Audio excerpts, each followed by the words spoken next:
Salouété, Kondiski Pouli, bienvenue pour cette nouvelle vidéo de Bibliothéca. Aujourd'hui, du coup, on va se pencher sur un roman d'un de mes auteurs préférés, à savoir Romain Gary, puisqu'on va aujourd'hui parler de Chien blanc de Romain Gary, un livre sorti en 1970 et qui raconte en gros la vie de l'auteur au moment où il habitait aux États-Unis. On va revenir dessus après, hein, mais voilà pour à peu près situer le temps et l'espace de ce bouquin. Alors du coup, Romain Gary, pourquoi c'est un de mes auteurs préférés? Parce que c'est littéralement en fait l'archétype de l'auteur qui a eu 1000 vies.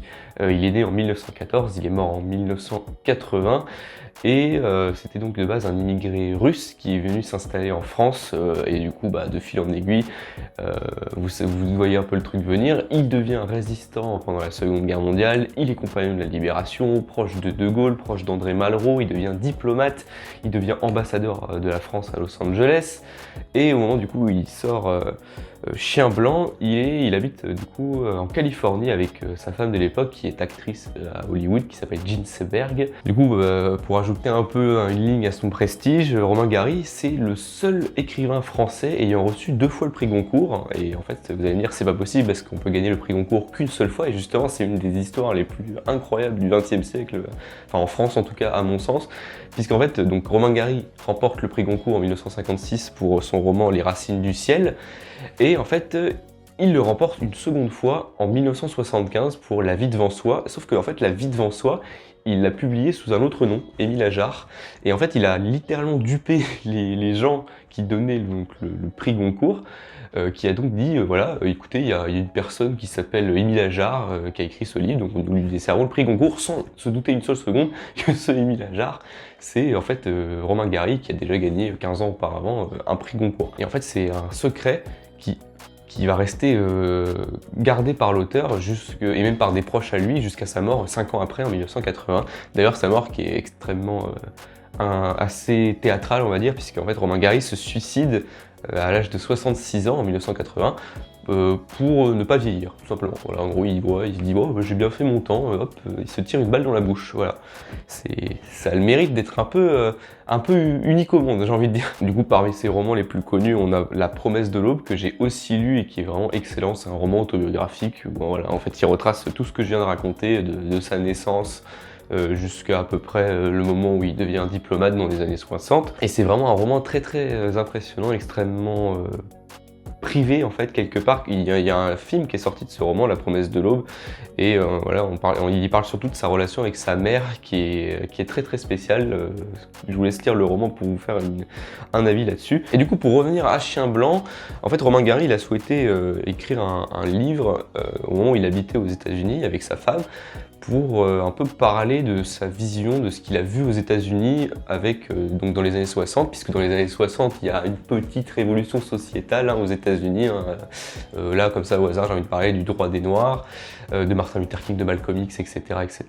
Et plus particulièrement en 1968, puisqu'en 1968 il y a l'assassinat de Martin Luther King. Et c'est surtout, si on pouvait cadrer à peu près temporellement son roman, même si c'est pas vraiment fait précisément, on pourrait plutôt parler de 1968, puisque de toute façon il écrit le roman en 69 et il le publie en 70. Donc du coup en fait Romain Gary il a envie d'un peu de parler de ce qu'il a vu.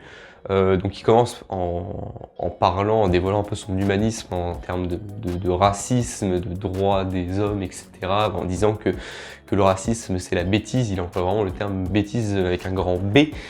Et en fait du coup c'est pour ça qu'il a une tendance de base en lui en tant que blanc d'être à peu près sensible à ce qui se passe, mais il peut pas s'empêcher quand même d'expliquer aussi qu'il y a quand même un sacré boxon quand même dans cette histoire de révolution des Noirs, etc.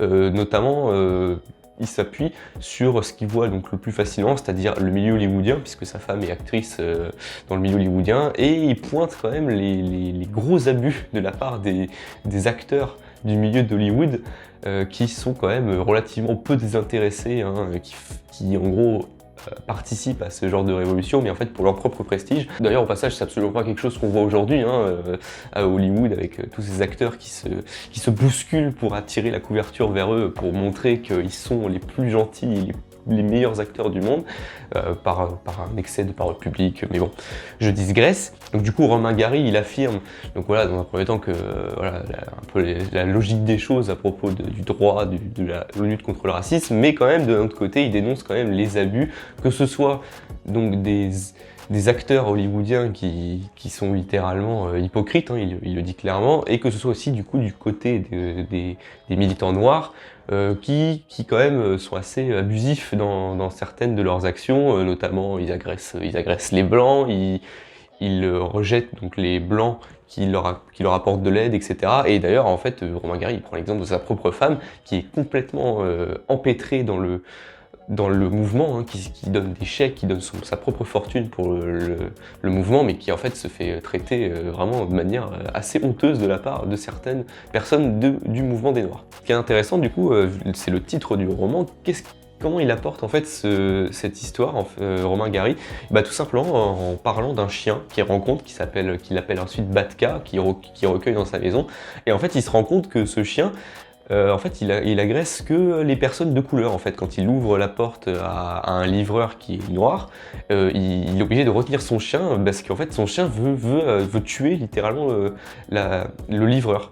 Et en fait, il se rend compte, en l'emmenant chez un dresseur, qu'en fait, le chien est ce qu'on appelle un chien blanc, c'est-à-dire qu'il a été dressé dans les États du Sud par des personnes blanches pour agresser les noirs. Et en fait, au début, donc comme moi j'aime bien un peu l'humour un peu absurde, je me suis dit, ah, c'est complètement stupide ce chien qui agresse qu'une partie des personnes. C'est totalement naïf en fait comme façon de voir les choses, puisqu'en fait c'est beaucoup plus profond et beaucoup plus grave que ça. Donc du coup, Romain Gary, en fait, parce qu'il est le personnage principal de ce roman, qui est en partie autobiographique, mais pas complètement non plus, du coup, il décide de l'emmener chez un dresseur, et le dresseur, au début, il le voit, il dit « Mais votre chien, il est beaucoup trop âgé, monsieur, on n'arrivera jamais à changer ce qu'il sait faire depuis qu'il est bébé. Donc, faudrait mieux le piquer, quoi. » Mais non, Romain Gary, il veut pas le piquer. Et en gros, il s'accroche au fait qu'on pourra peut-être le guérir. Au-delà du chien, de cette révolution sociétale aux États-Unis, il parle aussi un peu du Vietnam, qui est quand même assez important dans les années 60, et aussi de ce qui se passe en France, en 1968, le fameux mai 68, puisqu'en fait, Romain Gary se retrouve un peu, par son travail de diplomate, à voyager, à faire beaucoup de voyages entre la France et les États-Unis, et du coup, il a l'occasion un peu de voir ce qui se passe aussi à Paris pendant mai 68. Donc voilà, Chien Blanc, vraiment un bouquin assez rapide à lire, hein, à peine 200 pages, qui est vraiment assez intéressant pour voir sous la plume absolument délicieuse de Romain Gary ce qui se passe un peu dans le monde dans les années 60. Au début, on a un peu l'impression, alors pour ma part, j'avais un peu l'impression que ça allait être simplement un livre sur la relation, une rencontre entre un chien et un homme, voilà, type L'appel de la forêt de Jack London. Mais en fait, le chien, on le voit au début, voilà, c'est comme ça qu'il introduit l'histoire, Romain Gary, mais en fait, c'est beaucoup plus élevé que ça. Après, ça va beaucoup plus loin, on n'entend presque pas parler du chien, jusqu'à la fin où du coup les abus que dénonce Romain Gary trouvent leur paroxysme justement à la fin du livre. Voilà, je ne vais pas spoiler la fin, même si ce serait extrêmement utile par rapport à ce que je suis en train de dire sur l'écriture, la manière dont écrit Romain Gary, mais en fait voilà, à la fin, tous les abus qu'il dénonce trouvent c'est l'apogée finalement, et elle est assez triste, enfin je trouve qu'elle est vraiment... voilà, on a un peu les boules quoi, à la fin de ce roman, mais voilà, c'est pour ça qu'il faut le lire à mon avis. Donc voilà, c'est assez intéressant comme bouquin.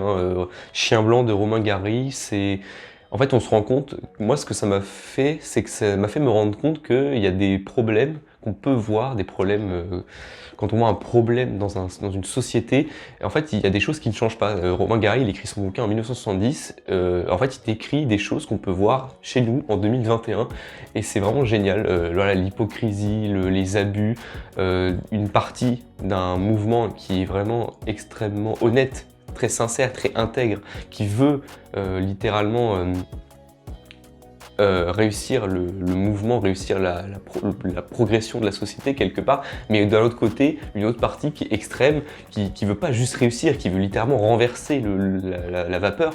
Et en fait, c'est des choses, quelque part, ça doit exister depuis la nuit des temps. Quand on veut se révolter contre quelque chose, il y a toujours une partie qui veut aller plus loin qu'une autre, qui est plus modérée. Et voilà, en fait, Romain Gary le rappelle très simplement dans ce bouquin. où en fait il décrit des choses qui sont passées il y a 50 ans, mais qu'on peut voir encore dans notre vie aujourd'hui. Voilà, c'est tout pour moi pour Chien Blanc de Romain Gary. Évidemment, je vous invite à le lire, sinon il n'aura pas sa place dans cette vidéo. C'est vraiment un bouquin qui se lit assez vite, qui coule de source, qui est vraiment, voilà, Romain Gary, c'est très ça va droit au but comme écriture, il n'y a pas vraiment de tergiversation. Donc voilà, je vous invite à le lire très chaleureusement. Je vous remercie d'avoir suivi cette vidéo. Évidemment, si elle vous a plu, n'hésitez pas à mettre le petit pouce sur Zoom, ça me fait extrêmement plaisir. Et si ce n'est pas encore fait, vous abonnez. Quant à moi, je vous dis à bientôt pour de prochaines vidéos. Saluete, Kondiski Puli.